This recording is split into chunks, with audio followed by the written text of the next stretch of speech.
Hi, I'm Michael Murata, and today we're going to talk about purging, or how to clean out your closet. Every week on What Would Michael Do, I share something that I feel like I'm good at, either a healthy recipe that's easy to make, or a neat and clean tip to keep our lives in order, or special rules of etiquette that we may have forgotten along the way, or basically just how to improve the way we live. And normally I feel like I'm good at most of those things. Today I'm going to share something I'm not so good at. Now, I have helped a lot of other people, well, several other people, clean out their closets. And it's easy when you're the third eye, but when it's you're doing it for, it becomes a very difficult task. We have a lot of reasons why we don't get rid of things. Psychologists can have a field day on why. I was born to parents who lived through the Depression. They saved everything. My grandmother saved string and buttons. It's very difficult to get rid of things that we have a sentimental attachment to, or we find that we spent a lot of money on it, we don't want to get rid of it yet, or this is going to come back in style, or I will fit into that again one day soon. All good reasons according to us, but not always according to our closets. I've been studying this book, The Life-Changing Magic of Tidying Up by Marie Kondo. This is translated from the Japanese art of decluttering our lives. And I will tell you, it is the boot camp of cleanse. If you are really serious about decluttering your life, this is the book for you. I will tell you, Marie Kondo, she's tough.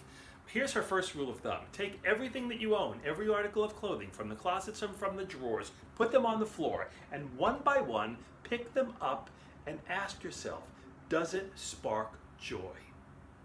Does it spark joy? If it doesn't, get rid of it. So here's where I fail the basic rule. This is something that's been hanging in my closet for way too long, and it still brings me joy. I know, it's absurd, but look at how adorable. It's my first shirt with pleats.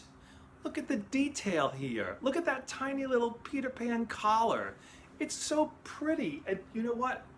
This is too complicated for kids today to wear. I don't want to throw it away. It's garbage. It means something to me. I'm going to keep it. I don't care what Marie Kondo says. I like to think of this as an organized closet. There's my black section of shirts, my white section of shirts, my black and white section of shirts. There's short sleeves, there's solids, there's patterns. On the bottom, you will see all of my pants. And on the left of the pants are winter coats and jackets. On the far side, you will see most of my sports coats and suits. The t-shirts are all lined up on a shelf. There are seasonal sweaters above that.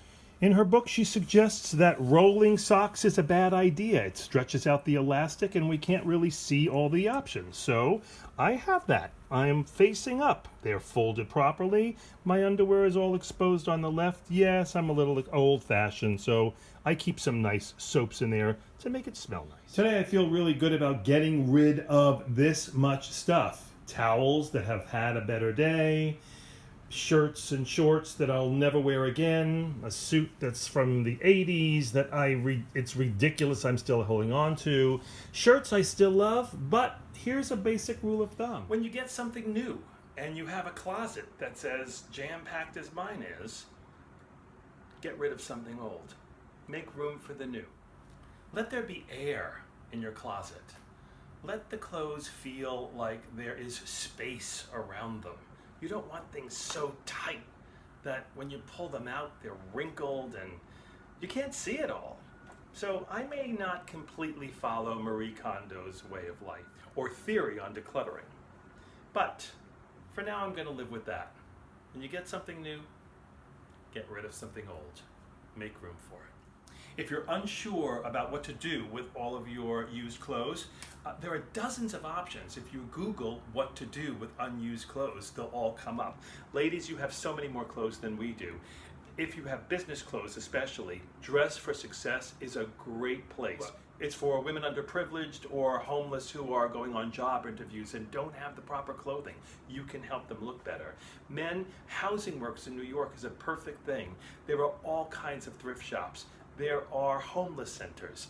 Give it some imagination. Don't put them in a bag and toss them. There's a good use for those things, especially things you still feel are really great pieces of clothing. Thank you so much for watching. What would Michael do?